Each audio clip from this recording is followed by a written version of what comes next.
Hello students, my self अभिषेक अग्रवाल और स्वागत करता हूं आपका आप ही के चैनल मैग्नेट ब्रेन्स पर। एक ऐसा चैनल जो 2 4 5 चैप्टर नहीं बल्कि सारे चैप्टर्स जो आपके सिलेबस में और जो आपके सिलेबस में नहीं भी हैं उन्हें एक्सक्लूसिवली प्रोवाइड करते हैं मैग्नेट ब्रेन्स पर बिल्कुल free of cost. Quality education देते हैं absolutely without charging a single money, बिल्कुल फ्री ऑफ कॉस्ट आपको क्वालिटी एजुकेशन दी जाती है चैनल पर। और क्लास 10th केमिस्ट्री का जो 5th चैप्टर हम लोग देख रहे हैं, पीरियोडिक क्लासिफिकेशन ऑफ एलिमेंट्स, उसमें अब मॉडर्न पीरियोडिक टेबल में पीरियोडिसिटी को समझने के बाद अब बात करते हैं कुछ प्रॉपर्टीज की। कुछ प्रॉपर्टीज जैसे एटॉमिक साइज होता है, इलेक्ट्रॉन एफिनिटी होती है, इलेक्ट्रोनेगेटिविटी होती है, मेटालिक कैरेक्टर होते हैं, नॉन मेटालिक कैरेक्टर होते हैं। अब हमको यह देखना है कि इन सारी प्रॉपर्टीज के क्या वेरिएशन मिलेंगे आपको पीरियोडिक टेबल में। और जब मैं वेरिएशन की बात करता हूं तो मैं वेरिएशन को दो तरीके से देखूंगा। या तो मैं वेरिएशन को इन अ पीरियड देखूंगा। इन अ पीरियड जब मैं बोलता हूं तो मतलब लेफ्ट टू राइट, जब एलिमेंट्स के चेंज करूंगा, एलिमेंट्स टू एलिमेंट्स मूव करूंगा लेफ्ट टू राइट, तो क्या उन प्रॉपर्टीज में बदलाव देखने को मिलेगा, मैं उस बदलाव को देखूंगा। और टॉप टू बॉटम उन चेंजेस को देखूंगा। टॉप टू बॉटम मतलब जितने भी पीरियोडिक प्रॉपर्टीज होंगी उनको मैं डाउन द ग्रुप भी देखूंगा कि जब मैं ऊपर से नीचे किसी ग्रुप में आता हूं तो अलग अलग एलिमेंट मुझे मिलते हैं, उन अलग अलग एलिमेंट में उस प्रॉपर्टीज का क्या बदलाव होता है, उस पर्टिकुलर प्रॉपर्टी का क्या चेंज होता है, यह हम देखेंगे अब हर एक प्रॉपर्टी को लेकर। और इसी श्रेणी में सबसे पहली प्रॉपर्टी जो हम डिस्कस कर रहे हैं वो डिस्कस कर रहे हैं एटॉमिक साइज की। किसकी? एटॉमिक साइज की। और बच्चों मैं एक बात बता दूं आपको, अगर आप मुझसे पूछोगे सर कुल मिलाकर कितनी प्रॉपर्टीज देखनी है, तो मैंने पिछले वीडियो में वो शेयर किया था, लगभग 7-8 प्रॉपर्टीज हैं जो हमको दोनों तरीके से वेरिएशन में देखनी है। मतलब 7-8 प्रॉपर्टीज अगर मैं बात करूं तो लेफ्ट टू राइट भी आपको उनका वेरिएशन समझना होगा, और टॉप टू बॉटम जब आप पीरियोडिक टेबल में जाओगे तो उनका वेरिएशन तब भी समझना होगा। तो अगर अपन 7 प्रॉपर्टी भी माने तो 7 दूनी 14 हो जाएंगी। क्यों? क्योंकि लेफ्ट टू राइट भी देखना है और टॉप टू बॉटम भी देखना है। अब 14 की 14 ट्रेंड आपको याद तो होने से रहे, मतलब आप तो कंफ्यूज हो जाओगे कि कोई लेफ्ट टू राइट इंक्रीज होता है तो टॉप टू बॉटम डिक्रीज होता है। और ऐसी 14 प्रॉपर्टीज के लिए याद रखना, 14 प्रॉपर्टीज के लिए याद रखना बहुत टफ होने वाला है। तो जाहिर सी बात है, मतलब आपको कुछ चीजें आसान चाहिए। मैं आपको आसान चीजें बताता हूं। अगर आप एटॉमिक साइज सिर्फ याद रख लो ना, सिर्फ एटॉमिक साइज, तो बाकी की 6 प्रॉपर्टीज का ट्रेंड याद रखने की जरूरत नहीं पड़ेगी। क्यों? क्योंकि जब मैं ट्रेंड पढ़ाऊंगा तो वो 6 प्रॉपर्टीज जो एटॉमिक साइज के बाद पढ़ाऊंगा वो सारी प्रॉपर्टीज जो होंगी वो एटॉमिक साइज पे ही डिपेंड करेंगी। मतलब एक्चुअली जो प्रॉपर्टीज हैं उनका जो वेरिएशन है वो एटॉमिक साइज के ऊपर ही आता है। तो अगर आप एटॉमिक साइज का वेरिएशन लेफ्ट टू राइट देख लेते हो या टॉप टू बॉटम देख लेते हो तो आपको आगे आने वाली 6 प्रॉपर्टीज का वेरिएशन भी समझ में आ जाएगा। मतलब फिर याद रखने की जरूरत नहीं है, और यह तब पता चलेगा जब मैं उन प्रॉपर्टीज पर आऊंगा। तो इसलिए आपको एटॉमिक साइज वाली प्रॉपर्टीज जो है ना वो अच्छे से याद रखनी है। मतलब एटॉमिक साइज में आपसे कोई गलती नहीं होनी चाहिए और एटॉमिक साइज आपको प्रॉपर ढंग से समझना पड़ेगा। अब बात करते हैं एटॉमिक साइज की। सबसे पहले कोई पूछे कि एटॉमिक साइज क्या है, तो सिंपल से शब्दों में समझ में आ रहा है कि भैया किसी भी एटम का जो साइज है, किसी भी एटम का जो साइज है वो उसका एटॉमिक साइज होता है। मतलब एटम का साइज देख लें तो वो एटम का जो साइज होता है उसको हम एटॉमिक साइज बोलते हैं। अब एटम का साइज कैसे निकलेगा? पहली बात तो एटम का साइज मतलब एटम का वॉल्यूम से लेना देना होगा, और एटम का वॉल्यूम मतलब एक स्फीयर का वॉल्यूम, क्योंकि हम ये मान चुके कि एटम एक स्फीयर है। एटम एक स्फीयर है ये हम मान चुके, जिसके सेंट्रल पार्ट पे एक न्यूक्लियस है ऐसा, और बाहर बहुत सारी शेल्स हैं। ये सपोज करो पहली शेल है, फिर ये मानकर चलो दूसरी शेल है, फिर ये मानकर चलो तीसरी शेल है, ऐसे बहुत सारी शेल्स है। ठीक है? तो एटम आपका स्फीयर है, तो स्फीयर का वॉल्यूम अगर आप निकाल लेते हो तो वही वॉल्यूम क्या कहलाता है? उसका एटॉमिक साइज कहलाएगा। क्यों? क्योंकि एटम का साइज मतलब एटम का वॉल्यूम, और एटम का volume being a sphere, sphere का फॉर्मूला क्या होता है वॉल्यूम का? Volume of a sphere is equal to 4/3 pi R cube. 4/3 pi R cube. तो वॉल्यूम क्या होता है? 4/3 पाई आर क्यूब। इसमें वेरिएबल क्या है? सिर्फ इसमें वेरिएबल है सिर्फ आर। बाकी सब चीजें तो कांस्टेंट है ना, 4/3 भी कांस्टेंट है, पाई भी कांस्टेंट है। बस क्या है, आपके पास आर वेरिएबल है और क्लियर क्लियर दिख रहा है कि जो वॉल्यूम है वो आर के डायरेक्टली प्रोपोर्शनल होगा। मतलब इससे ये क्लियर हो जाता है कि भैया वॉल्यूम उसका बड़ा होगा जिसका रेडियस बड़ा होगा। तो जिस एटम का रेडियस बड़ा होगा उसका वॉल्यूम भी बड़ा ही आएगा। अब रेडियस कैसे निकालेंगे, किसी भी एटम की रेडियस कैसे निकलेगी? न्यूक्लियस के सेंटर से किसी भी एटम के न्यूक्लियस के सेंटर से, ये सपोज करो न्यूक्लियस है, तो इसके सेंटर से आउटर मोस्ट शेल तक की जो दूरी होगी, जो डिस्टेंस होगी, ये मतलब ये जो डिस्टेंस होगी न्यूक्लियस के सेंटर से आउटर मोस्ट शेल, इंश्योर करना कि वो आउटर मोस्ट शेल हो। क्यों? पहली शेल का निकालोगे तो पहली शेल तक की रेडियस आएगी, लेकिन पहली शेल पर एटम खत्म हो गया तो ही वो रेडियस मानी जाएगी एटम की, वरना फिर पहली शेल अगर लास्ट शेल नहीं है, उसके बाद भी और शेल्स हैं, तो आपको लास्ट शेल तक की रेडियस देखनी पड़ेगी। क्यों? क्योंकि भैया जो लास्ट शेल होगी जहां, वहीं पर तो एक्चुअली माना जाएगा कि एटम खत्म हो गया। तो आपको पहली शेल दूसरी शेल तक का रेडियस नहीं निकालना, जो भी लास्ट शेल होगी वहां तक का रेडियस निकालना है। हां, अगर मान लो किसी एटम में एक ही शेल है तो फिर पहली शेल का ही रेडियस आपका लास्ट शेल का रेडियस माना जाएगा, क्योंकि वहीं तक एटम है।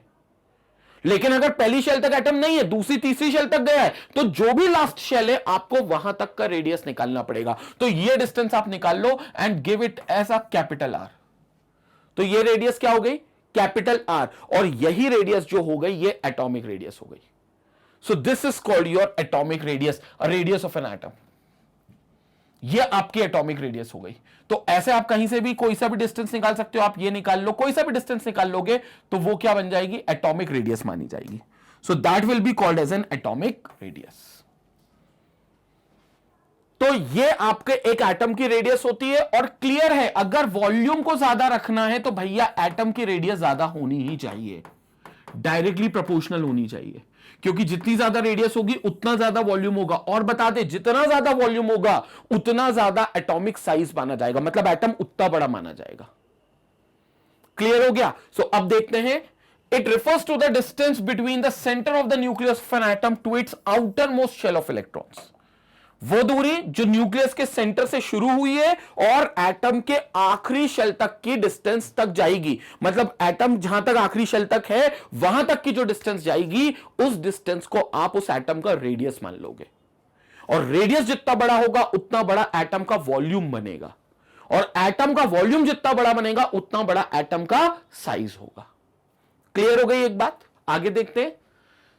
Since absolute value of atomic size cannot be determined, अब प्रॉब्लम क्या है, जब ये बुक्स लिखी गई थी या जब सिलेबस आया था तो उस समय एक टेक्निक होती है स्पेक्ट्रोस्कोपी टेक्निक। स्पेक्ट्रोस्कोपी टेक्निक क्या करती है? एक लाइट की प्रॉपर्टी होती है जिससे वो एटम के अंदर तक पहुंचा देते हैं और एटम के अंदर के सारे डिस्टेंसेस को मेजर कर सकते हैं। लेकिन जिस समय ये बुक्स लिखी जा रही थी या हमारा कोर्स कंटेंट क्रिएट हो रहा था, तब स्पेक्ट्रोस्कोपी टेक्निक की बात नहीं की गई थी। मतलब वो डिस्कवर तो थी लेकिन उतनी ज्यादा हमारे पास पॉपुलर नहीं थी, और इसीलिए बोल दिया गया कि ये जो रेडियस है, ये रेडियस ये आप नहीं कैलकुलेट कर सकते एब्सोल्यूट वैल्यू। अब समझो, अभी वो बोल रहे हैं ये रेडियस कैलकुलेट अगर आप कर लेते हो तो ये एटॉमिक रेडियस होगी, ये एटम का साइज बताएगी, एटम का वॉल्यूम बताएगी। लेकिन वो बोल रहे हैं कि इस रेडियस की एब्सोल्यूट वैल्यू आप कैलकुलेट कर नहीं पाओगे। क्यों नहीं कर पाओगे? क्योंकि एटम कहां तक है, न्यूक्लियस के सेंटर से वहां तक के शेल तक की दूरी, वो दूरी को निकालने के लिए आपको एटम के अंदर जाना पड़ेगा या कुछ ऐसा डिवाइस लगाना पड़ेगा जो एटम की इनर रेडियस को मेजर कर सके। अब वो तो पॉसिबल है नहीं, उस टाइम नहीं थी। आज के टाइम में तो स्पेक्ट्रोस्कोपी टेक्निक आ गई तो पॉसिबल हो गया, वरना उस टाइम तक पॉसिबल नहीं थी। तो उस टाइम वो क्या करते थे, ये रेडियस निकालने के लिए वो एक काम करते थे, उस एटम को बोलते थे कि तुम जो बॉन्ड बनाना चाहते हो वो बॉन्ड बनाओ। जैसे सपोज करो उनको क्लोरीन की रेडियस निकालनी है। किसकी रेडियस निकालनी है? क्लोरीन की। तो क्लोरीन से बोलते थे भैया तुम एक काम करो, तुम जो बॉन्ड या केमिकल रिएक्शन करना चाहते हो तुम वो केमिकल रिएक्शन कर लो, और उसकी केमिकल रिएक्शन करा देते थे। किसके साथ? दूसरे खुद के ही क्लोरीन के साथ। तो खुद के क्लोरीन के साथ वो क्या करता था, क्लोरीन कोवेलेंट बॉन्ड बनाता था और इस तरीके से कुछ बॉन्ड बनता था। ये रहा एक क्लोरीन, ये रहा दूसरा क्लोरीन, ये रहा एक क्लोरीन Cl और ये रहा दूसरा क्लोरीन Cl, और ये रहे दोनों के न्यूक्लियस। और कोवेलेंट बॉन्ड बनाता था, मतलब जो इलेक्ट्रॉन था वो म्यूचुअली शेयर होता था बीच में रख के, तो वो दोनों इलेक्ट्रॉन शेयर करते थे। अब क्या करते थे, वो पता करते थे इन दोनों के बीच की दूरी, मतलब इस न्यूक्लियस से इस न्यूक्लियस के बीच की दूरी पता करते थे, और इस दूरी को नाम दे देते थे बॉन्ड लेंथ। क्या नाम दे देते थे इस दूरी को? Bond length. और बोलते थे कि भैया ये जो बॉन्ड लेंथ है, जो किसकी बॉन्ड लेंथ है? क्लोरीन बॉन्ड क्लोरीन की। इस बॉन्ड लेंथ का आप अगर आधा कर देते हो, डिवाइड बाय 2 कर देते हो, तो वो आपको क्लोरीन की रेडियस दे देगा, अप्रोक्सीमेटली क्लोरीन की रेडियस दे देगा। मतलब अगर मान लो ये दूरी है आपकी ए बी, ये ए पॉइंट मान लेता हूं और ये बी पॉइंट मान लेता हूं, तो उनने बोल दिया that bond length is nothing but bond length is equal to A B, bond length is equal to A B. और उनने कहा रेडियस निकालना है तो क्या करना पड़ेगा? तो रेडियस का फॉर्मूला होता है, रेडियस ऑफ एटम का फॉर्मूला होता है बॉन्ड लेंथ को आधा कर दो, BL डिवाइडेड बाय 2 कर दो। BL बोले तो बॉन्ड लेंथ, ये जो बॉन्ड लेंथ है, और ये बॉन्ड लेंथ कैसे निकली? इसके न्यूक्लियस से इसके न्यूक्लियस तक की दूरी। कब दूरी निकली? जब दोनों आपस में बॉन्ड बना रहे होंगे। और क्लोरीन बॉन्ड बनाता है। क्लोरीन और क्लोरीन कौन सा बॉन्ड बनाता है? कोवेलेंट बॉन्ड बनाता है। ये बात तो क्लियर होनी चाहिए। क्लोरीन का एटॉमिक नंबर होता है 17, कॉन्फिगरेशन होता है 2,8,7। इस क्लोरीन का भी एटॉमिक नंबर 17, इसका भी कॉन्फिगरेशन 2,8,7। तो दोनों क्लोरीन के आउटरमोस्ट शेल में 7-7 इलेक्ट्रॉन है, मतलब एक एक की कमी है, और एक एक की कमी है तो दोनों आपस में मंडोली कर लेंगे, शेयरिंग कर लेंगे। और दोनों क्या करेंगे? शेयरिंग करके अपना अपना ऑक्टेट कंप्लीट कर लेंगे। तो क्या करेंगे? एक क्लोरीन बोलेगा कि भैया मैं एक इलेक्ट्रॉन अपना बीच में रखता हूं, दूसरा क्लोरीन भी बोलेगा मैं भी अपना बीच में रखता हूं इलेक्ट्रॉन, और दोनों इलेक्ट्रॉन को मिल बांट के खा लेंगे ऐसा। तो ये दोनों क्लोरीन मिल बांट के खा रहे हैं। अब दोनों क्लोरीन ऐसा मिल बांट के खा रहे हैं तो इनके बीच की कोई डिस्टेंस होगी ना न्यूक्लियस और न्यूक्लियस की, वही डिस्टेंस है ये वाली जो मैं आपको समझा रहा हूं। और उसी डिस्टेंस को मैंने क्या नाम दे दिया? बॉन्ड लेंथ, जो यहां पर ए बी के बराबर है।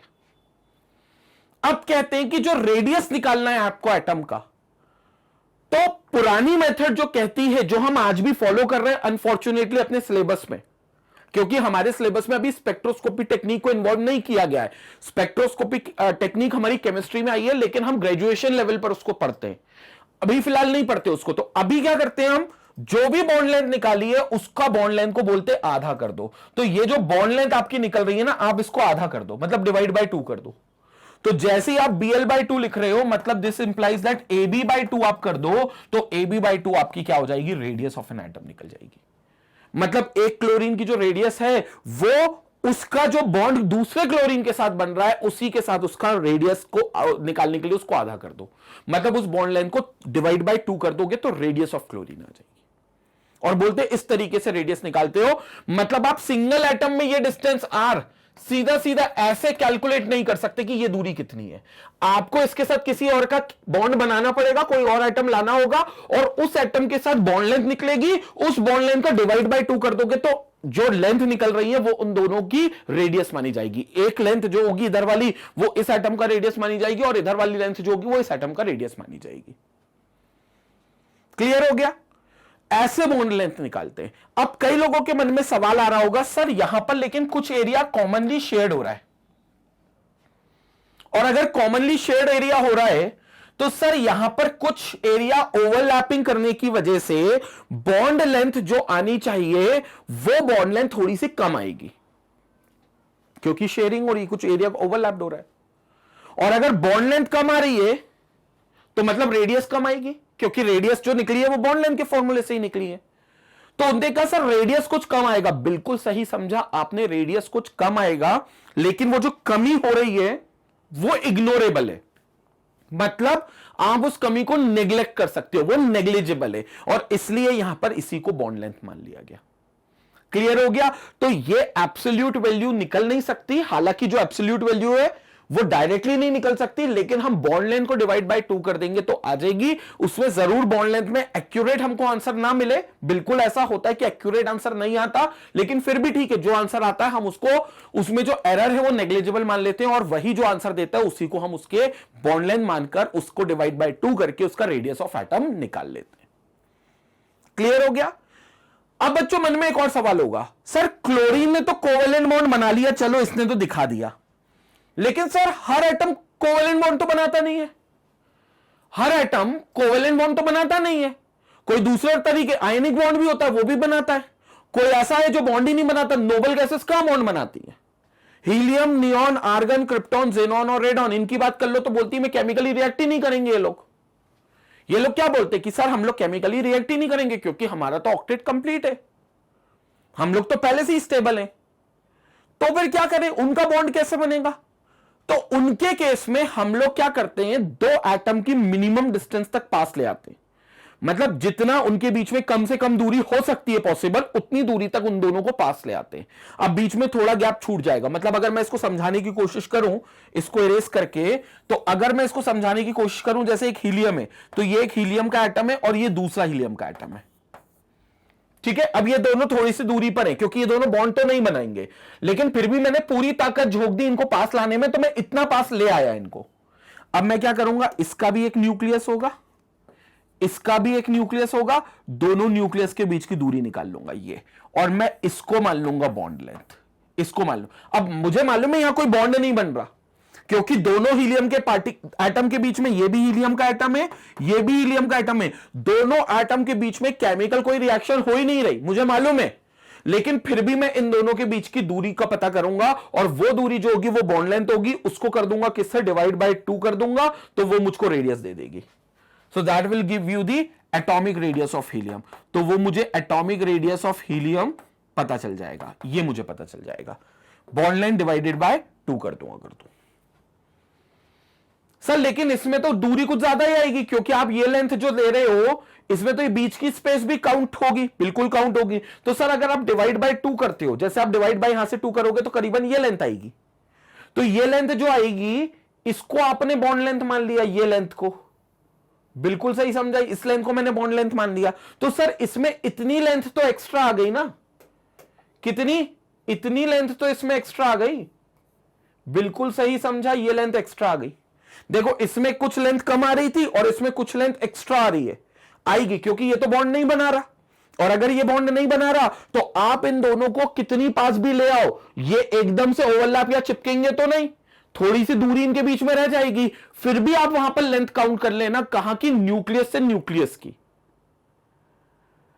और उस न्यूक्लियस और न्यूक्लियस की लेंथ को काउंट करके डिवाइड बाय 2 कर देना, तो आपको ये लेंथ मिलेगी, जिसमें ये ग्रीन कलर की जितनी लेंथ मैंने आपको बताई है ये एडिशनल लेंथ आएगी। लेकिन चलेगा, इतनी लेंथ आपको माननी पड़ेगी कि भैया इसको इग्नोर कर सकते हैं। इसलिए जो एटॉमिक रेडियस पहले निकलता था वो अप्रोक्सीमेट निकलता था, एग्जैक्ट नहीं निकलता था, अप्रोक्सीमेट निकलता था, और ये आपको मानना पड़ेगा। ये रेडियस अलग होती है जिसको हम वॉन्डरवॉल रेडियस बोलते हैं। हालांकि ये सारी रेडियस कैसे निकालेंगे, क्या इनके पीछे के कैलकुलेशंस होंगे, वो सारी बातें आप 11th क्लास की केमिस्ट्री में समझोगे। लेकिन ये होता है एटॉमिक रेडियस को निकालने के तरीके।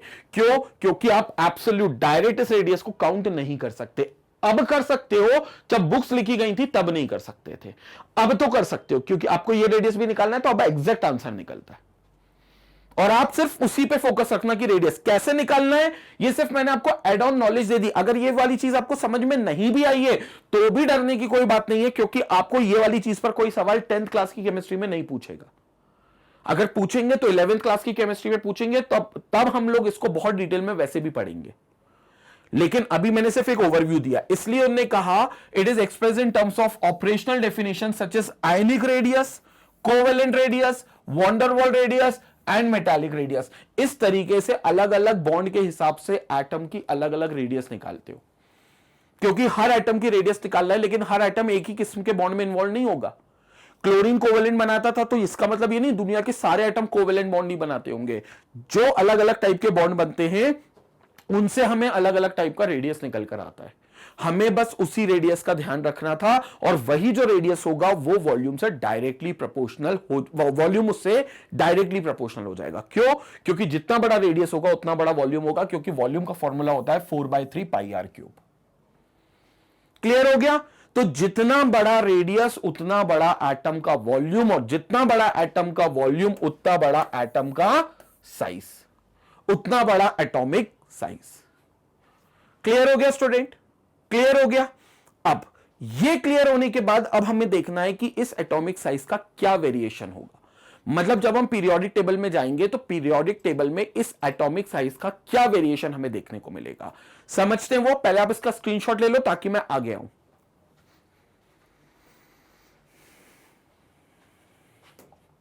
ठीक है, अब मैं आपको समझाता हूं एटॉमिक साइज के कुछ पैरामीटर्स और उसके बाद वेरिएशन की बात करते हैं।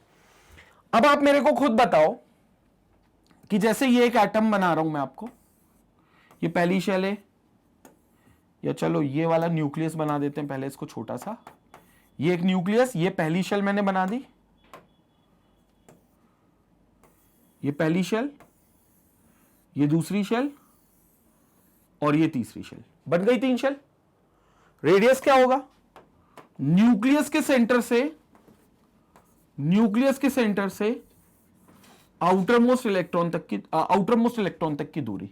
क्यों, क्योंकि जहां आउटर मोस्ट इलेक्ट्रॉन होगा वहीं तक हमारा शेल होगा। तो मान लो ये एक इलेक्ट्रॉन है, यहां पर भी मान लो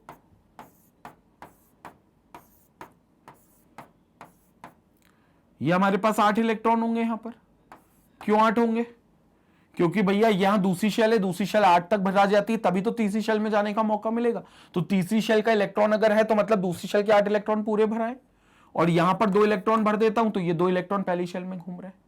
तो ये तीसरी शेल में 1 इलेक्ट्रॉन घूम रहा है, तो ये जो डिस्टेंस हो गई, ये जो डिस्टेंस हो गई,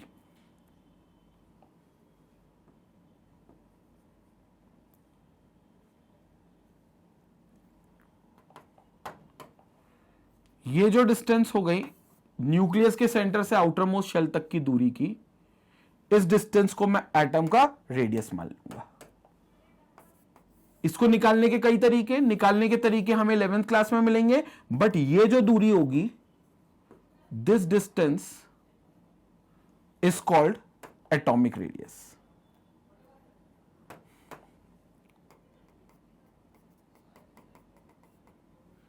This distance is called atomic radius. So this distance is called your atomic radius. This is called atomic radius. Simple. अब ये डिस्टेंस निकालने के बहुत तरीके, निकालने के तरीके मैंने आपको अभी बताए थे कुछ मिनट पहले। अगर आपको समझ में आए तो वेल एंड गुड, नहीं भी समझ में आए तो घबराने की कोई बात नहीं है, क्योंकि आपको 10th क्लास में नहीं पूछेगा कि कैसे एटम का रेडियस हम निकालते हैं, लेकिन ये आपका एटम का रेडियस होगा। इस तरीके से आप एटम का रेडियस निकाल सकते हो। क्लियर हो गया। अब इसे क्लियर दिख रहा है आपको कि अगर इसमें 3 शेल थी तो डिस्टेंस ये थी। अच्छा, मान लो कोई एटम होता है जिसके पास सिर्फ एक ही शेल होती। मान लो ये मेरे पास एक एटम है जिसके पास यही एक शेल है, बस यही एक शेल है, तो क्या होता?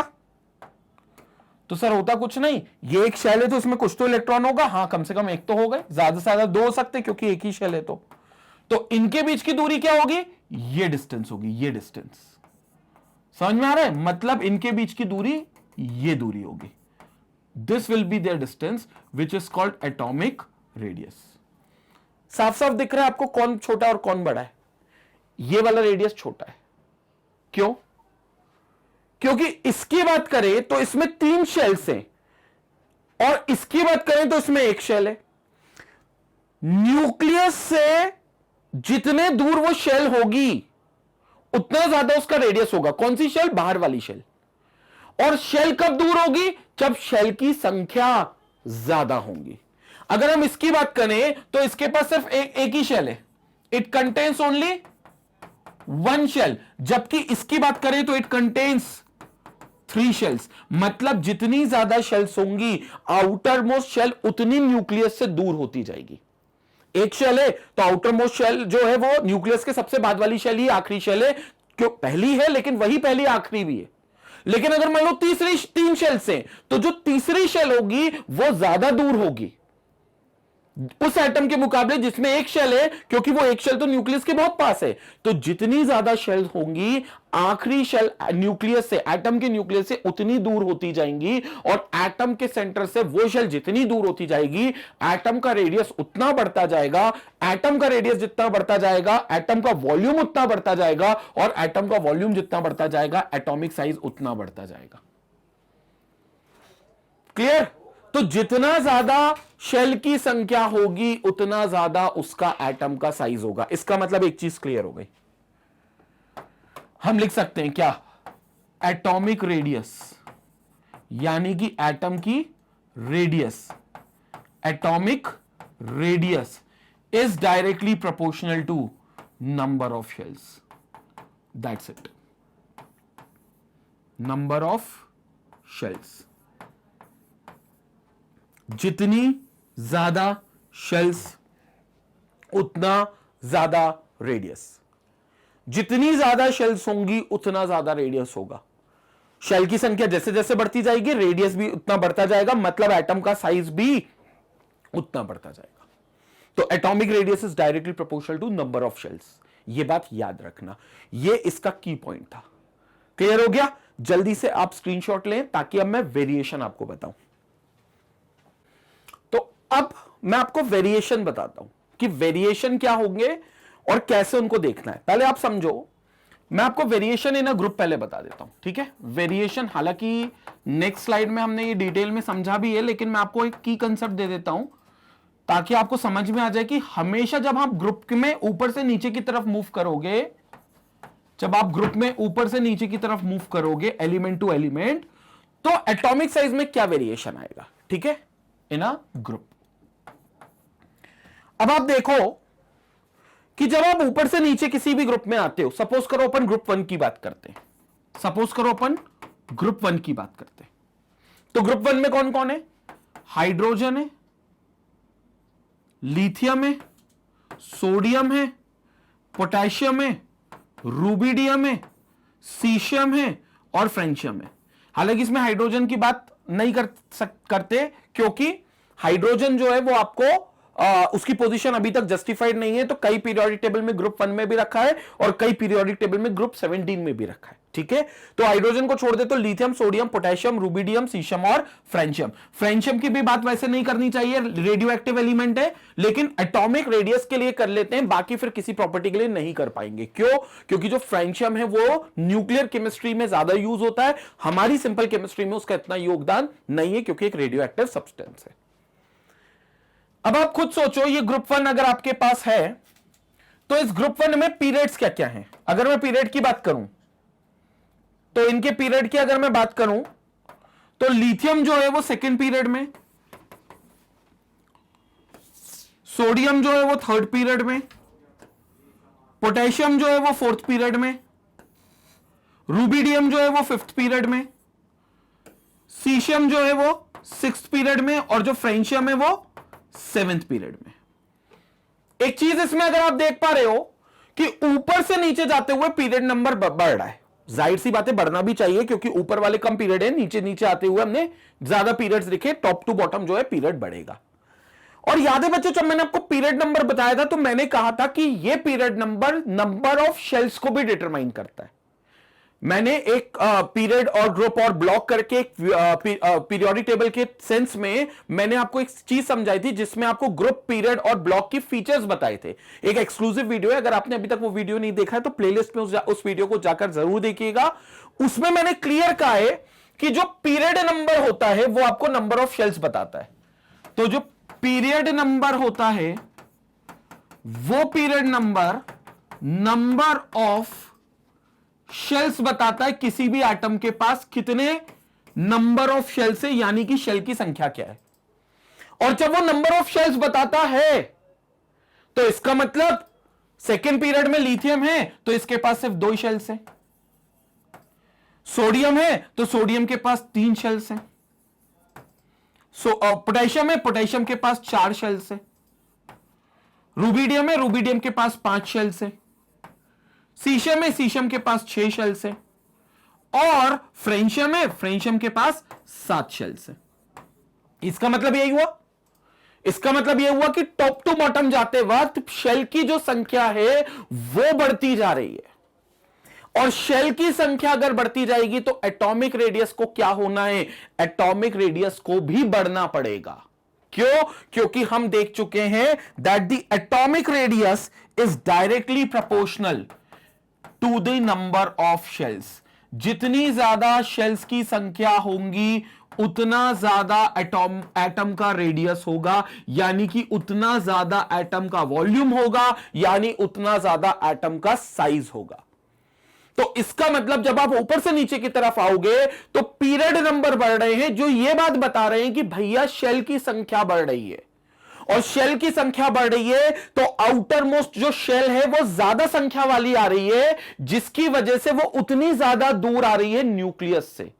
क्योंकि जैसे जैसे शेल की संख्या बढ़ेगी वैसे वैसे एटम के सेंटर यानी कि न्यूक्लियस से आउटर मोस्ट शेल की दूरी भी बढ़ेगी। और भाई साहब अगर दूरी बढ़ेगी तो फिर एटम का रेडियस बढ़ेगा, और अगर एटम का रेडियस बढ़ेगा तो इसका मतलब यह है कि एटम का साइज बढ़ेगा। तो इसका मतलब यह हो गया कि एटॉमिक रेडियस जो होगा वो बढ़ेगा। तो जितनी ज्यादा शेल की संख्या बढ़ती जाएगी हम क्लियर कह सकते हैं atomic radius increases. Atomic radius उतनी ज्यादा बढ़ेगी। और टॉप टू बॉटम शेल की संख्या बढ़ती है क्योंकि पीरियड नंबर बढ़ता है, तो इसका मतलब एटॉमिक रेडियस इंक्रीज होगी on moving from top to bottom in a group. ऊपर से नीचे जब आप ग्रुप में जाओगे तो एटम का रेडियस बढ़ेगा क्योंकि शेल की संख्या बढ़ेगी। क्लियर हो गया ये वाली चीज? क्लियर हो गया? तो ये चीज है बहुत इंपॉर्टेंट। जब आप टॉप टू बॉटम जाते हो तो एटॉमिक रेडियस बढ़ता है, नई शेल्स आती हैं, नई शेल्स आएंगी। क्यों? क्योंकि नया पीरियड स्टार्ट हो गया ना, दूसरे पीरियड के बाद तीसरा, तीसरे के बाद चौथा। तो जैसे जैसे पीरियड बढ़ते जाएंगे वैसे वैसे नई शेल आती जाएगी, नई शेल आती जाएगी। तो एटम का सेंटर यानी कि न्यूक्लियस से आउटर मोस्ट शेल तक की दूरी बढ़ती जाएगी, जिसको आप रेडियस बोलते हो। और वो रेडियस बढ़ता जाएगा तो पूरा एटम का वॉल्यूम या पूरा एटम का साइज बढ़ जाएगा। जल्दी से आप स्क्रीनशॉट लो, उसके बाद मैं फैक्चुअल डेटा बताता हूं आपको, उसके बाद फिर हम वेरिएशन इन द पीरियड देखते हैं। जल्दी से स्क्रीनशॉट लो। अब मैं एक फैक्चुअल डेटा आपको बताता हूं, यह चीज आपको इसमें मिलेगी। Lithium, sodium, potassium, rubidium, caesium और फ्रेंशियम। पिकोमीटर यूनिट होती है जनरली, जो पिकोमीटर होता है हम लोग उसमें नापते हैं। और इसी सेंस में हम लोग एटॉमिक रेडियस देखते हैं, क्योंकि एक एटम बहुत छोटा होता है तो उसके अंदर की जो रेडियस आएगी वो बहुत छोटी आएगी। तो स्टैंडर्ड उसको हम मीटर, सेंटीमीटर नहीं मान सकते, इसलिए उसको पिकोमीटर मानते हैं। एंड 152 पिकोमीटर आपको मिल रहा है कि लिथियम है, सोडियम जो है वो 186 पिकोमीटर है, पोटेशियम जो है वो 231 पिकोमीटर है, रुबिडियम जो है वो 244 पिकोमीटर है, सीशियम देखेंगे आप 262 पिकोमीटर है, और फ्रेंशियम आप देख लो 270 पिकोमीटर है। क्लियर दिख रहा है? जब आप ऊपर से नीचे की तरफ जा रहे हो तो रेडियस जो है वो बढ़ रहा है। तो क्लियर आप देख पा रहे हो कि जो रेडियस है वो ऊपर से नीचे की तरफ जाते हुए इंक्रीज हो रहा है। क्लियर हो गया? तो ऊपर से नीचे इट इंक्रीजेस, आपको वेरिएशन दिख रहे हैं। And this is how it increases. Clear हो गया? So atomic size increases on going down a group. So atomic size या atomic radius increases while we move down the group. That is why smallest atom जो first group में वो lithium है। अगर मैं group 1 की बात कर रहा हूं तो वैसे जो मैंने आपको ट्रेंड बताया है वो सभी ग्रुप पर लागू होगा। हमने एग्जाम्पल जरूर ग्रुप 1 का देखा है, लेकिन आप यही सेम बात group 2, group 3, group 4 up to group 18 तक किसी भी ग्रुप के लिए बोल सकते हो। किसी भी ग्रुप मतलब किसी भी ग्रुप के लिए बोल सकते हो। ठीक है? तो सभी ग्रुप पर यह बात लागू होगी कि जो एटम का साइज होगा वो बढ़ता जाएगा। कुछ एक्सेप्शंस आते हैं, लेकिन हालांकि वो बच्चे एक्सेप्शंस जो है वो 11th क्लास में हमको देखने हैं। वहां पर कुछ एक्सेप्शंस आपको पी ब्लॉक में भी मिलेंगे, 13 ग्रुप में, 14 ग्रुप में, वहां पर कुछ एक्सेप्शंस मिलेंगे। बट येट अगेन कि सारी चीजें जो है वो एक जनरल ट्रेंड जो फॉलो करेगी वो down the group atomic radius बढ़ेगा, इस ट्रेंड को फॉलो करेगी, चाहे वो कोई सा भी ग्रुप हो। ग्रुप 1 का एग्जाम्पल आपके सामने है, आप चाहो तो किसी भी ग्रुप पर यह बात लागू कर सकते हो। क्लियर हो गया? स्क्रीनशॉट लेंगे। इसके बाद अब मैं आपको बताता हूं वेरिएशन अक्रॉस अ पीरियड का। ठीक है? जब आप पीरियड में लेफ्ट टू राइट मूव करोगे तो क्या होगा एटॉमिक साइज। स्क्रीनशॉट लीजिए।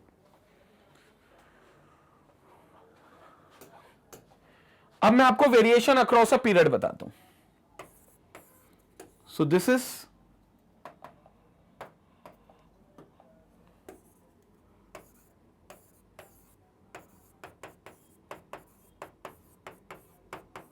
Variation across a period. कोई भी एक पीरियड ले लीजिए और उसके अक्रॉस आप वेरिएशन को पता करें। अब समझिएगा स्टूडेंट, ये थोड़ा सा ट्रिकी है। क्यों ट्रिकी है मैं समझाता हूं आपको। सपोज करो मैं सेकेंड पीरियड को कंसिडर कर लेता हूं। ठीक है? सेकेंड पीरियड में कौन कौन है?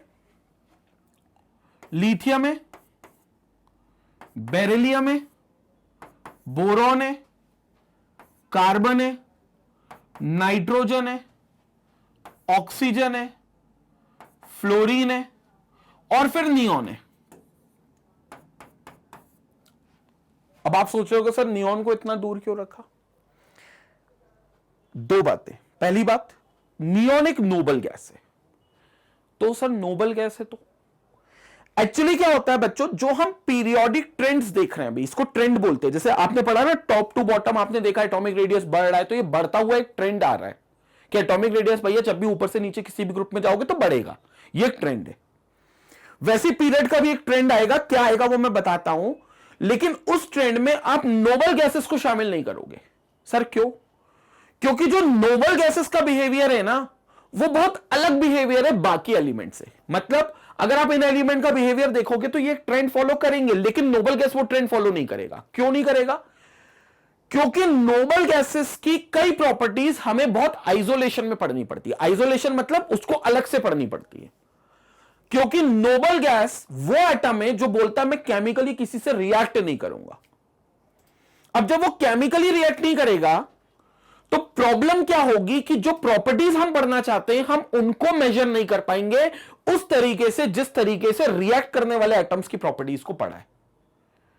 मतलब सर आप ये कहना चाहते हो जो आप प्रॉपर्टीज की बात करते हो वो प्रॉपर्टी के पीछे कहीं ना कहीं केमिकल रिएक्शन का खेल होता है और केमिकल रिएक्शन की वजह से आप प्रॉपर्टी का ट्रेंड बताते हो। बिल्कुल सही, मैं यही कहना चाहता हूं। मैं यही कहना चाहता हूं कि जो प्रॉपर्टीज का ट्रेंड मैं आपको पढ़ा रहा हूं, जैसे मैंने अभी एटॉमिक रेडियस का ट्रेंड पढ़ाया, ठीक है, ग्रुप में भी और अभी पीरियड में पढ़ा रहा हूं। अभी मैं आपको आयनाइजेशन एनर्जी का ट्रेंड बताऊंगा, अभी मैं आपको इलेक्ट्रॉन गेन एंथैल्पी का ट्रेंड बताऊंगा, आगे कई प्रॉपर्टीज आएंगी जिनका ट्रेंड मैं आपसे डिस्कस करूंगा। सभी ट्रेंड के पीछे कहीं ना कहीं केमिकल रिएक्शंस का रोल रहा होगा।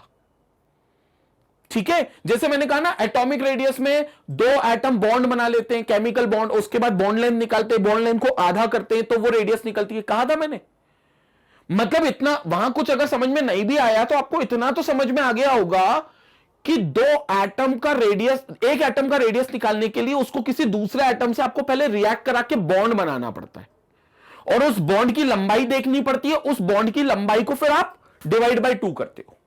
इतना तो आप समझ गए थे। तो वहां पर भी उस एटम को केमिकली तो रिएक्ट करवाना पड़ गया था ना। तो जो प्रॉपर्टीज होती हैं वो एटम की, उनकी रिएक्टिविटी के आधार पर ही निकल कर आती हैं और ट्रेंड भी उनकी रिएक्टिविटी के आधार पर ही निकल कर आता है। लेकिन नोबल गैसेस बोलती है हम किसी से रिएक्ट ही नहीं करते, और अगर वो किसी से रिएक्ट नहीं करती तो हमें उनका वो ट्रेंड नहीं मिल पाएगा या उस तरीके से ट्रेंड में शामिल नहीं हो पाएंगे जिस तरीके से बाकी एलिमेंट से जो रिएक्ट कर सकते हैं।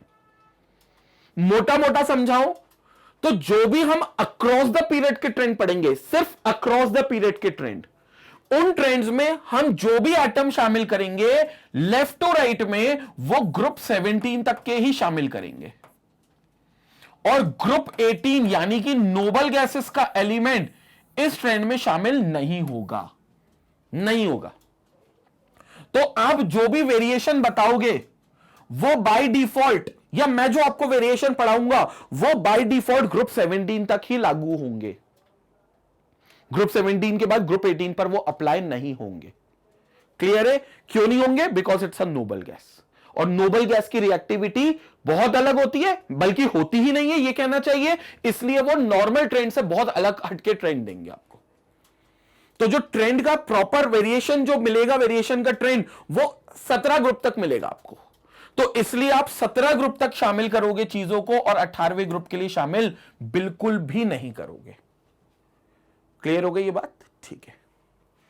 अब मैं समझाता हूं आपको वेरिएशन अक्रॉस अ पीरियड है क्या और कैसे आप इसको समझ सकते हो और इसको कैसे कर सकते हो। अब ये तो बहुत सारे एलिमेंट है, काम करते हैं इनमें से अपन कोई 3 एलिमेंट ले लेते। तो मैं एक काम करता हूं, मैं कार्बन ले लेता हूं, ठीक है। कार्बन के साथ मैं एक काम करता हूं, नाइट्रोजन ले लेता हूं और ऑक्सीजन ले लेता हूं। कोई दिक्कत तो नहीं है? ये 3 एलिमेंट का वेरिएशन बता देता हूं एटॉमिक साइज का। जो भी वेरिएशन होगा वही आप लेफ्ट टू राइट का वेरिएशन समझ लेना, क्योंकि ये भी लेफ्ट टू राइट ही जा रहा है, ठीक है। अब देखो, कार्बन का एटॉमिक नंबर की बात करें तो कार्बन का एटॉमिक नंबर होता है 6। क्या होता है? 6 एटॉमिक नंबर होता है। तो कार्बन के पास अगर मैं 6 एटॉमिक नंबर बनाऊं तो मतलब 6 प्रोटॉन बनाऊंगा कार्बन के एटम में, 6 प्रोटॉन, ये 6 प्रोटॉन है कार्बन के एटम में, ये पहली शेल है, ठीक है, और ये दूसरी शेल है, ठीक है। पहली शेल में कितने इलेक्ट्रॉन है? पहली शेल में 2 इलेक्ट्रॉन है, और दूसरी शेल में कितने हैं? दूसरी शेल में 4 इलेक्ट्रॉन है, ठीक है। चलो, ये बन गया कार्बन का atom, this is carbon atom. अब सेम क्या करता हूं, नाइट्रोजन का एक एटम बनाता हूं। तो भैया एक काम करते हैं, हरे रंग का बनाते हैं नाइट्रोजन का एटम। नाइट्रोजन का एटॉमिक नंबर 7 है, मैं लिख देता हूं सबके एटॉमिक नंबर ताकि आपको कंफ्यूजन नहीं हो। कार्बन का 6, नाइट्रोजन का 7 है, ऑक्सीजन का 8 है, ठीक है। नाइट्रोजन के 7 एटॉमिक नंबर है, इसका मतलब क्या हुआ? नाइट्रोजन के पास 7 प्रोटॉन है, 7 प्रोटॉन से, ये 7 प्रोटॉन है। ये रही इसकी भी पहली शेल, और ये रही इसकी दूसरी शेल। इसकी पहली शेल में कितने इलेक्ट्रॉन है? इसकी पहली शेल में 2 इलेक्ट्रॉन है, और दूसरी शेल में 5 इलेक्ट्रॉन है। एक इलेक्ट्रॉन बढ़ गया, इसके पास 4 थे, इसके पास 5 हो गए, क्योंकि 7 प्रोटॉन है, 7 एटॉमिक नंबर है। ऑक्सीजन की बात करें तो ऑक्सीजन का भैया एक काम करते हैं, ये वाला कलर ले लेते हैं, वॉयलेट, और 8 एटॉमिक नंबर है, तो इसके पास 8 प्रोटॉन होंगे, तो this will be 8 protons. This is first shell, this is first shell, and this is second shell. 2 shell बन गई, कोई दिक्कत तो नहीं। तो ये आपकी 2 शेल हो गई। पहली शेल में कितने इलेक्ट्रॉन? 2 इलेक्ट्रॉन। दूसरी शेल में कितने इलेक्ट्रॉन? दूसरी शेल में 6 इलेक्ट्रॉन। एक इलेक्ट्रॉन फिर बढ़ गया, 5 से 1 बढ़ के 6 हो गया। ये हो गया ऑक्सीजन। तो भैया ये था नाइट्रोजन और ये था आपका ऑक्सीजन। क्लियर? अब अगर आप पुराने वाले पैरामीटर पे जाओ या पुराने वाली ट्रिक पे जाओ जो ये कहती थी कि atomic radius number of shells पर निर्भर करता है, जितनी ज्यादा शेल की संख्या होगी उतना ज्यादा एटम का रेडियस होगा, उतना ज्यादा क्या होगा? एटम का रेडियस होगा। जितनी ज्यादा शेल की संख्या होगी उतना ज्यादा एटम का रेडियस होगा। सही बात थी, गलत तो था ही नहीं, हमने देख भी लिया था। ऊपर से नीचे शेल बढ़ती है, शेल बढ़ती है तो न्यूक्लियस के सेंटर से आउटर मोस्ट शेल तक की दूरी बढ़ती है, दूरी बढ़ती है तो एटम का रेडियस बढ़ेगा, मतलब एटम का वॉल्यूम बढ़ेगा। लेकिन यहां पर क्या होगा फिर? यहां पर तो फिर मेरे हिसाब से शेल का रेडियस जो, या एटम का जो रेडियस होना चाहिए, एटॉमिक साइज, वो तो बिल्कुल सेम या कांस्टेंट होना चाहिए। क्यों सेम या कांस्टेंट होना चाहिए? क्योंकि सभी किस पीरियड के हैं? सभी सेकंड पीरियड के, और सभी सेकंड पीरियड के तो सबके पास 2 शेल से। आप देख लो, इसके पास भी 2 शेल है, ये इसका n इक्वल टू 1 है, ये n इक्वल टू 2 है, इसके पास भी 2 है, n equal to 1, n equal to 2, और इसके पास भी 2 ही है, n इक्वल टू 1 और n equal to 2।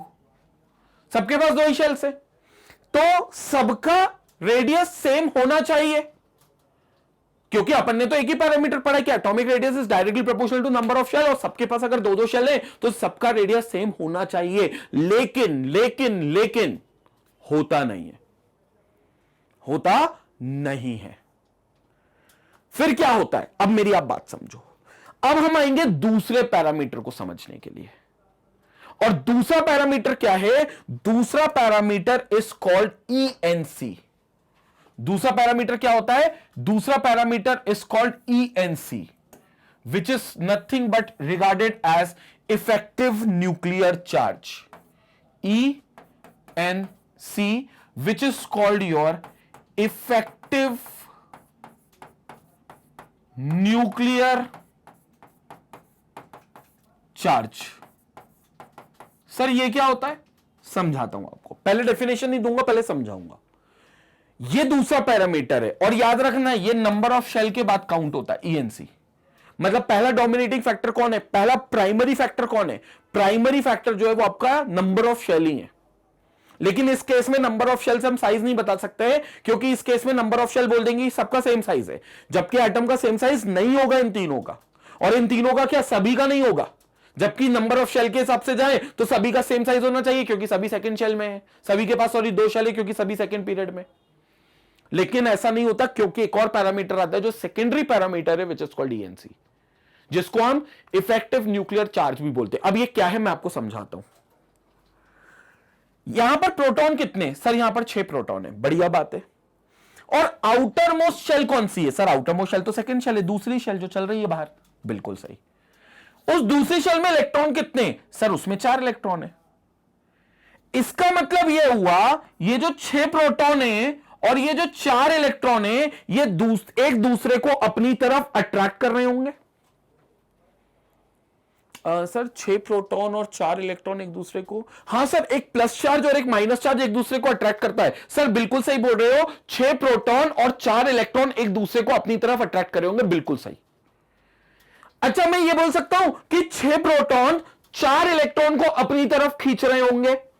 6 proton sir इसलिए क्योंकि प्रोटॉन पॉजिटिव चार्ज है और इलेक्ट्रॉन नेगेटिव चार्ज है। हां तो सर आप ऐसा बोल सकते हो कि जो 6 प्रोटॉन है वो 4 इलेक्ट्रॉन जो बाहर की शेल के उसको अपनी तरफ खींच रहे हैं।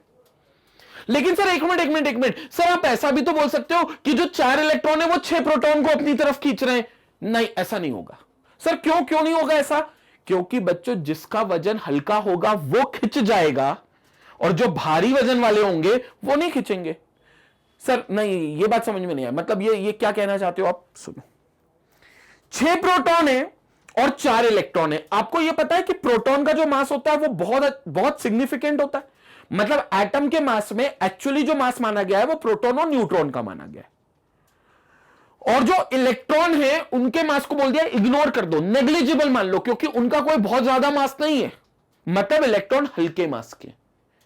अब ये कहते हो कि आप दोनों एक दूसरे की तरफ फोर्स लगा रहे हैं, तो ये बात तो सही है, दोनों एक दूसरे की तरफ फोर्स लगा रहे हैं, लेकिन मूवमेंट किस में आएगा? कौन किसकी तरफ खींचेगा? हल्का वाला भारी की तरफ खींचेगा, अगर दोनों एक दूसरे पर सेम फोर्स लगा रहे हैं तो। जैसे तुम हो और अर्थ है, तुम्हारा भी मास है और अर्थ का भी मास है, तो तुम दोनों एक दूसरे पर फोर्स लगा रहे हो, मतलब अर्थ जितना फोर्स तुम पर लगा रही है उतना ही फोर्स तुम भी धरती माता पे लगा रहे हो। मतलब तुम समझ रहे हो, उतना ही फोर्स तुम इतना बड़ा प्लैनेट जो अर्थ है उस पर भी तुम दम लगा रहे हो, उस पर भी तुम ताकत लगा रहे हो। बाहुबली हो भैया, तुम भी कम थोड़ी ना हो। सर क्या बात कर रहे हो? मतलब जितना ताकत अर्थ हम पर लगाती है हम भी उतनी ताकत अर्थ पर लगाते हैं। बिल्कुल सही, उतनी लगाते हो। लेकिन सर फिर ऐसा क्यों होता है कि हम धरती की तरफ मूव करते हुए दिखते? पहली बात तो तुम धरती की तरफ मूव करते हुए दिखते हो? हाँ दिखते हो। कैसे? तुम्हारे पांव अभी जमीन पर टिके। क्यों? क्योंकि धरती माता तुमको अपनी तरफ खींच रही है, ऐसे खींच रही है अपनी तरफ, अपने सेंटर की तरफ। तुम ऊपर उठने की कोशिश करोगे तो फिर नीचे गिर जाओगे, तुम फिर ऊपर उठने की कोशिश करोगे तुम फिर नीचे गिर जाओगे। क्यों? क्योंकि जैसे तुम उठोगे धरती माता आएंगी, खचाक से पकड़ेंगी और तुमको अपने सेंटर की तरफ खींच लेंगी। ग्रेविटी, संपट पड़ी बात। तो तुमको धरती माता एक ताकत लगा रही है और एक ताकत से अपनी तरफ खींच रही है। खैर उतनी ही ताकत तुम भी धरती पर लगा रहे हो और तुम धरती को अपनी तरफ खींचने की कोशिश कर रहे हो, अर्थ को, लेकिन अर्थ नहीं खींचेगा। क्यों? क्योंकि तुम्हारे मास के सामने अर्थ का मास बहुत बड़ा है और इतने बड़े मास को उतने फोर्स से कोई फर्क नहीं पड़ने वाला। लेकिन तुम्हारा मास अर्थ के मास के सामने बिल्कुल टुच्चू सा मास है। मतलब तुम सोचो, अर्थ का मास और कहां तुम्हारा मास कुछ भी नहीं है फिर तो अर्थ के सामने। इसलिए अर्थ के द्वारा लगाया गया वही फोर्स उतने मास पर दिखेगा, यानी कि तुम्हारे मास पर दिखेगा। इसलिए कहीं भी तुम ऊपर जाओगे तो नीचे ही गिरोगे, वो फोर्स लग रहा है तुम पर नीचे की तरफ। समझ में आ रही है? तो एक बात तो तय हो गई कि दो बॉडीज अगर प्लस और माइनस चार्ज की हैं, यहां तो कोई चार्ज नहीं था, यहां तो मास था m1 और m2, लेकिन अगर चार्ज भी होगा तो भी उनके बीच में फोर्स लगता है। तो अगर प्लस और माइनस चार्ज की हैं तो उनके बीच में फोर्स लगेगा। फोर्स किस पे लगेगा? प्लस पे भी लगेगा माइनस की वजह से, और माइनस पे भी लगेगा प्लस की वजह से, और दोनों फोर्स की वैल्यू सेम होगी। लेकिन अब एक्सेलरेशन सिर्फ उसी में दिखेगा जिसका मास कम होगा। जिसका जितना मास कम होगा एक्सेलरेशन उसमें उतना ज्यादा दिखेगा, मूवमेंट उसमें उतना ज्यादा दिखेगा। अब इलेक्ट्रॉन का मास कम है और प्रोटॉन का ज्यादा है, तो प्रोटॉन इलेक्ट्रॉन की तरफ जाता हुआ नहीं दिखेगा, लेकिन इलेक्ट्रॉन प्रोटॉन की तरफ आता हुआ जरूर दिखेगा। क्लियर हो गई बात? इसका मतलब ये प्रोटॉन जो न्यूक्लियस में मौजूद है, ये भाई कहां मौजूद है? ये न्यूक्लियस में मौजूद है। ये किसको खींचेगा? ये इन 4 इलेक्ट्रॉन को अपनी तरफ अट्रैक्ट करेगा, खींचेगा। अब एक चीज सोचो, इलेक्ट्रॉन अगर अपनी तरफ खिंच गया, अपनी तरफ बोले तो न्यूक्लियस की तरफ, तो क्या वो जो इलेक्ट्रॉन 4 इलेक्ट्रॉन जिस शेल में थे, कौन सी शेल में थे? सेकंड शेल में, क्या वो नहीं खिंचेगी? थोड़ी सी खिंचेगी। क्योंकि तुम क्या समझते हो, शेल कोई धागा है क्या, कोई रास्ता है क्या जिसपे इलेक्ट्रॉन पकड़ पकड़ के ऐसे गोल गोल घूम रहा था? ऐसा कोई धागा नहीं है भैया। इलेक्ट्रॉन जहां घूमे, जहां भी घूमे, वो जगह को आप शेल मान लेते हो। इलेक्ट्रॉन वहां घूम रहा है तो वहां शेल है, इलेक्ट्रॉन यहां घूम रहा है तो यहां शेल है। शेल कोई जगह नहीं है, कोई चीज नहीं है जिस पर इलेक्ट्रॉन टंग के घूमता है, ऐसा कुछ नहीं है। वो तो जहां इलेक्ट्रॉन जाएगा अपनी शेल वहां बना लेगा, वो वहां पर शेल बन जाएगी। तो पहले थोड़ी सी दूर था न्यूक्लियस से, लेकिन जब न्यूक्लियस के 6 प्रोटॉन ने 4 इलेक्ट्रॉन को बोला, ओ भाई इधर आओ इधर आओ, अट्रैक्शन लगेगा तुम पर अभी, और ये मत सोचना हम तुम्हारी तरफ आएंगे, तुमको यहां आना पड़ेगा, तो 4 इलेक्ट्रॉन थोड़ा सा खिसक कर पास आ जाएंगे न्यूक्लियस के। क्लियर हो गई बात? और जब वो पास आएंगे तो जिस शेल में वो दौड़ रहे हैं यानी कि सेकंड शेल, वो पास आएगी, और जब सेकंड शेल पास आएगी तो एटॉमिक रेडियस कम हो जाएगा। क्यों? क्योंकि यही दूरी तो एटॉमिक रेडियस है, तो फिर ये दूरी जो होगी ये दूरी कम हो जाएगी, क्योंकि यही तो आपका एटॉमिक रेडियस है भैया, यही तो एटॉमिक रेडियस है, ये दूरी कम हो जाएगी। और ये दूरी न्यूक्लियस के बाहरी इलेक्ट्रॉन को अपनी तरफ खींचने की वजह से कम हो गई। न्यूक्लियस के बाहरी इलेक्ट्रॉन बोले तो वैलेंस इलेक्ट्रॉन। सर ऐसा क्यों बोल रहे हो आप, हमेशा बाहरी इलेक्ट्रॉन को खींचेगा? ये अंदर के जो 2 इलेक्ट्रॉन है इनको नहीं खींचेगा? खींचेगा, मैंने कब मना किया? वो तो किसी भी नेगेटिव चार्ज को खींच सकता है, लेकिन अंदर वाले को खींचने से एटम के साइज पे कोई फर्क नहीं पड़ेगा। क्यों? क्योंकि अंदर वाली जो शेल है वो एटम का साइज नहीं बनाती, जो बाहर वाली शेल है, सबसे आउटर मोस्ट शेल है, वो एटम का साइज डिफाइन करती है। तो जो सबसे बाहर की शेल है वो एटम का साइज अगर डिफाइन करती है तो उसके पास आने से फर्क पड़ेगा एटम के साइज पे। अंदर के शेल में मौजूद इलेक्ट्रॉन पर भी न्यूक्लियस अपनी ताकत लगा रहा है, अपनी वजनदारी दिखा रहा है कि तुम मेरे पास आओगे, अंदर के इलेक्ट्रॉन को भी बोल रहा है, और वो पास आ भी रहे हैं, ऐसा नहीं वो नहीं आ रहे, लेकिन उससे एटम के रेडियस पर कोई असर नहीं पड़ रहा, तो हम उसको ऑब्जर्व ही नहीं कर रहे। हमें उसे क्या लेना देना? हमारी नजर किस पर है? बाहर वाले इलेक्ट्रॉन पे। तो बाहर वाले इलेक्ट्रॉन पर, आउटर मोस्ट इलेक्ट्रॉन पर, ये जो न्यूक्लियस का प्रोटॉन है, ये न्यूक्लियस का प्रोटॉन उस पर दम लगा रहा है, और अगर ये न्यूक्लियस का प्रोटॉन उसको अपनी तरफ खींच रहा है तो न्यूक्लियस की ये क्षमता, कौन सी क्षमता? जिस क्षमता से वो बाहर वाले इलेक्ट्रॉन को अपनी तरफ खींच सकता है, उस क्षमता को हम ENC यानी कि इफेक्टिव न्यूक्लियर चार्ज बोल देंगे। क्या बोल देंगे? ENC यानी इफेक्टिव न्यूक्लियर चार्ज। अंग्रेजी में समझ लो, द इफेक्टिव न्यूक्लियर चार्ज की definition, the tendency of the nucleus by which it attracts the electron present in the valence shell. The tendency of the nucleus by which or with which it attracts the electron present in the valence shell. और valence shell के electron को क्या बोलते हैं? valence electron. So by which it attracts the valence electron towards itself is called ENC, effective nuclear charge. Clear हो गया? वो क्षमता न्यूक्लियस की जिससे वो बाहर के इलेक्ट्रॉन को अपनी तरफ खींच लेता है, इस न्यूक्लियस की इस क्षमता को ENC यानी कि इफेक्टिव न्यूक्लियर चार्ज कहा जाएगा। क्लियर? अब आप खुद सोचो, अगर ये क्षमता ज्यादा हुई, ये ENC अगर ज्यादा रहा तो साइज बड़ा होगा कि छोटा होगा? सर मतलब न्यूक्लियस की जो क्षमता है बाहर के इलेक्ट्रॉन को खींचने की, आप वो पूछ रहे हो, अगर वो ज्यादा रही तो सर अगर वो क्षमता ज्यादा रही तो वो ज्यादा अच्छे से खींच लेगा। बिल्कुल सही सर, अगर वो ज्यादा अच्छे से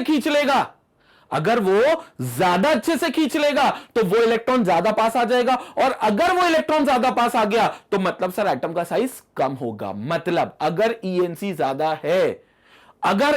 ज्यादा है तो एटम का रेडियस या एटम का वॉल्यूम या एटम का साइज कम होगा। क्लियर हो गई बात? मतलब मैं यहां पर ट्रेंड भी लिख देता हूं कि एटॉमिक रेडियस और एटॉमिक वॉल्यूम और atomic size is inversely proportional to ENC, और ये सेकेंड फैक्टर हमने बताया जिस पर एटॉमिक रेडियस निर्भर करता है। पहला फैक्टर नंबर ऑफ शेल था जिससे वो डायरेक्टली डिपेंड करता था, दूसरा फैक्टर ENC है जिस पर वो इनवर्सली डिपेंड करता है। ये फैक्टर भी इंपॉर्टेंट है। क्लियर हो गया? पहले आप इसका स्क्रीनशॉट ले लो ताकि मैं इसके बाद के वेरिएशंस में आपको समझा पाऊं। अभी मैंने वेरिएशन नहीं बताया क्या होगा atomic radius left to right, अभी सिर्फ मैंने ENC का रिलेशन बताया एटॉमिक रेडियस के साथ। आप एक बार स्क्रीनशॉट लो ताकि मैं आपको इसके बाद वेरिएशन बता पाऊं। अब यहां पर देखते हैं कि कार्बन में जो ईएनसी का इफेक्ट है उसके मुकाबले नाइट्रोजन में क्या है और उसके मुकाबले ऑक्सीजन में क्या है। अब आप मेरी यहां पर बात समझो, कार्बन में 6 प्रोटॉन थे जो 4 इलेक्ट्रॉन से 4 इलेक्ट्रॉन को अपनी तरफ अट्रैक्ट कर रहे थे, ठीक है। लेकिन वही चीज नाइट्रोजन में 7 प्रोटॉन कर रहे थे, मतलब 7 प्रोटॉन आउटर शेल में मौजूद 5 इलेक्ट्रॉन को अपनी तरफ खींच रहे थे। मतलब यहां पर जो मैग्नीट्यूड ऑफ चार्ज है, क्या लो प्रोटॉन का जो चार्ज है वो 6 से बढ़कर 7 हो गया और इलेक्ट्रॉन भी 4 से बढ़कर 5 हो गए। अब आप ये मत सोचना कि 6 लोग 4 को खींच रहे हैं तो 7 लोग फिर 5 को खींच रहे हैं तो आप कंपेयर कर रहे हो। आप सिर्फ मैग्नीट्यूड ऑफ चार्ज देखना, अगर मैग्नीट्यूड ऑफ चार्ज बढ़ता जाएगा, पॉजिटिव चार्ज और नेगेटिव चार्ज की वैल्यूज बढ़ती जाएंगी, तो इसका मतलब उनके बीच का फोर्स ऑफ अट्रैक्शन ज्यादा होता जाएगा। तो 7 प्रोटॉन और 5 इलेक्ट्रॉन के बीच में जो अट्रैक्शन है वो 7 प्रोटॉन और 5 इलेक्ट्रॉन के बीच का अट्रैक्शन ज्यादा स्ट्रांग होगा एज कंपेयर टू 6 प्रोटॉन और 4 इलेक्ट्रॉन के बीच का।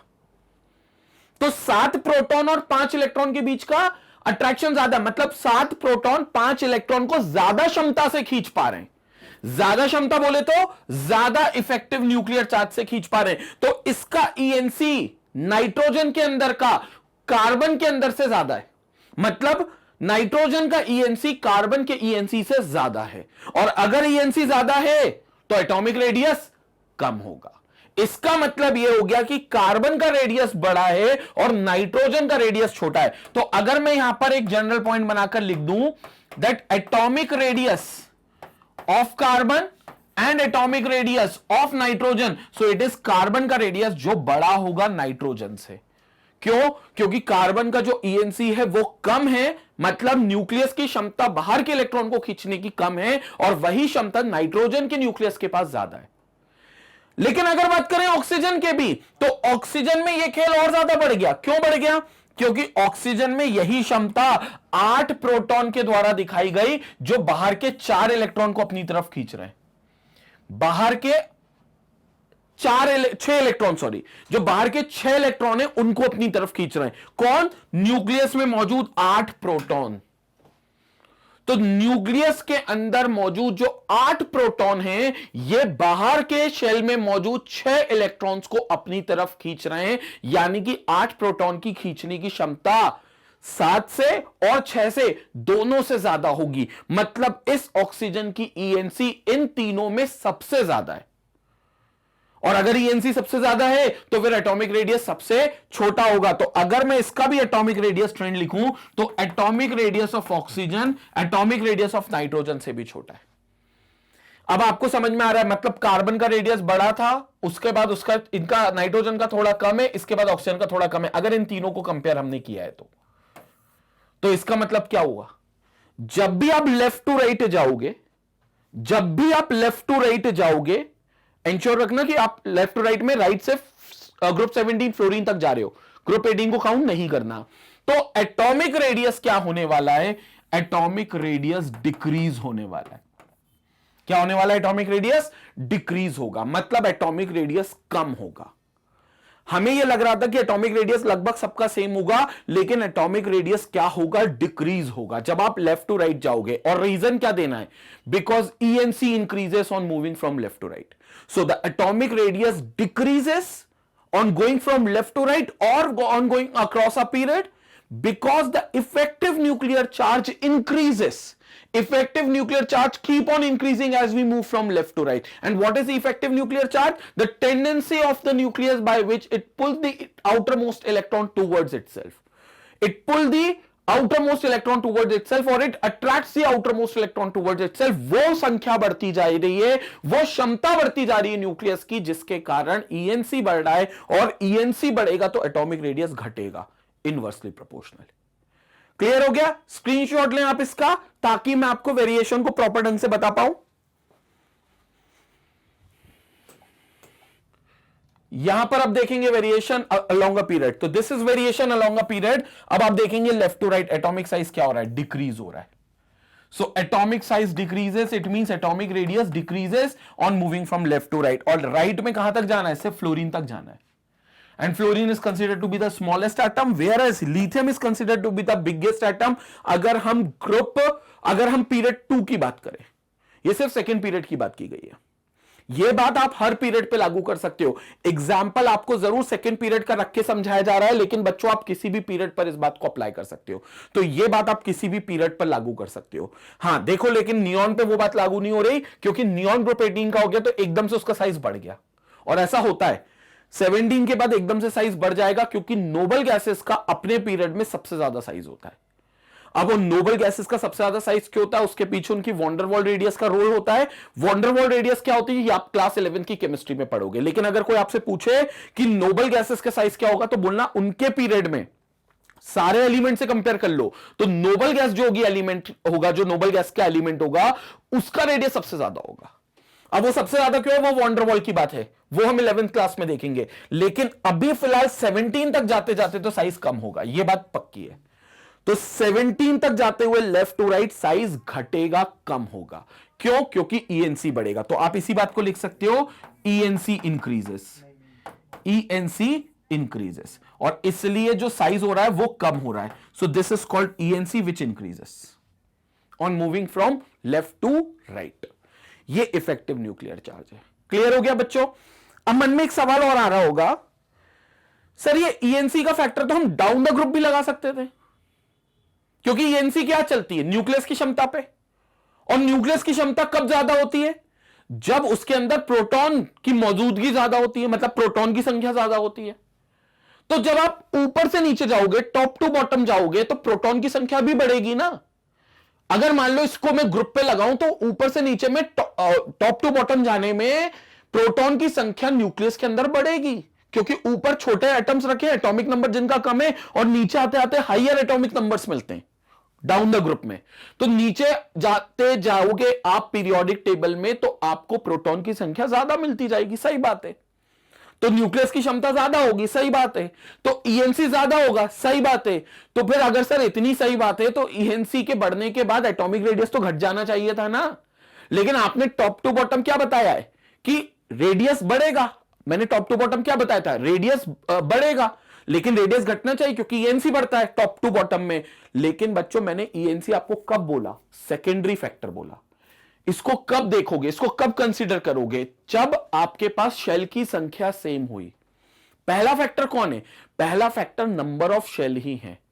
मतलब पहला factor is the number of shells in an atom. कितनी शेल्स हैं, अगर शेल की संख्या वेरी कर रही है, तो शेल की संख्या डोमिनेटिंग फैक्टर होगा ईएनसी को डिफाइन करने के, डोमिनेटिंग फैक्टर होगा एटॉमिक रेडियस को डिफाइन करने के लिए। किसको डिफाइन करने के लिए, एटॉमिक रेडियस को डिफाइन करने के लिए। कौन सा डोमिनेटिंग फैक्टर होगा, शेल का बढ़ना। हमने ईएनसी कब पढ़ा, जब सब में शेल की संख्या सेम थी, सभी के पास सेकंड पीरियड में 2 ही शेल थी। तो अगर शेल की संख्या सेम है, तो सेकंड फैक्टर फिर आप कंसीडर करोगे जो आप ईएनसी बोलते हो। तो जब आप top to bottom in a group जाते हो, तो पहला ही फैक्टर जो आता है वो शेल की संख्या बढ़ना आता है, तो आप ईएनसी को कंसीडर नहीं करते वहां पे। तो इसमें शेल का बढ़ना is more dominating while we move from top to bottom, and that is why, because of the increase in the number of shell, the atomic radius increases on going down the group. However, while moving from left to right, since every element is in the same period, that is, it contains the same number of shells, that is why the parameter on which we calculate the atomic radius, that is the shell parameter, cannot be considered here, because the shell is same. So we consider the second parameter, which is the secondary one, which is called ENC. और ये ENC सिर्फ तभी आएगा जब shell की संख्या same हुई। लेकिन अगर टॉप टू बॉटम जा रहे हो तो शेल की संख्या अलग है, तो आप शेल की संख्या पे ही साइज बताओगे जो बढ़ेगा। क्लियर हो गया? तो समझ में आया top to bottom atomic radius क्यों बढ़ता है और left to right atomic radius क्यों घटता है। और ट्रेंड को याद रखना, top to bottom atomic radius बढ़ेगा, left to right atomic radius घटेगा। और राइट में कहां तक, ग्रुप 17 तक। स्क्रीनशॉट लेंगे तो क्लियर हो गया स्टूडेंट ये सारी चीजें। तो आई होप सबको समझ में आया होगा। अगला टॉपिक जो होगा वो हमारा आयनाइजेशन एनर्जी होगा, जिसको हम अगले वीडियो में कवर करेंगे। तो इस वीडियो में फिलहाल इतना ही। और जैसा कि आपको पता है, मैग्नेट ब्रेन्स में क्लास 4 से लेकर क्लास 12 तक के हर सब्जेक्ट के वीडियोस हैं जो एक्सक्लूसिवली magnetbrains.com पर अवेलेबल हैं, जिन्हें आप वहां से एक्सेस कर सकते हैं और वहीं से इनसे जुड़े हुए नोट्स को भी डाउनलोड कर सकते हैं। Thank you for watching us. Stay connected, stay educated, take care.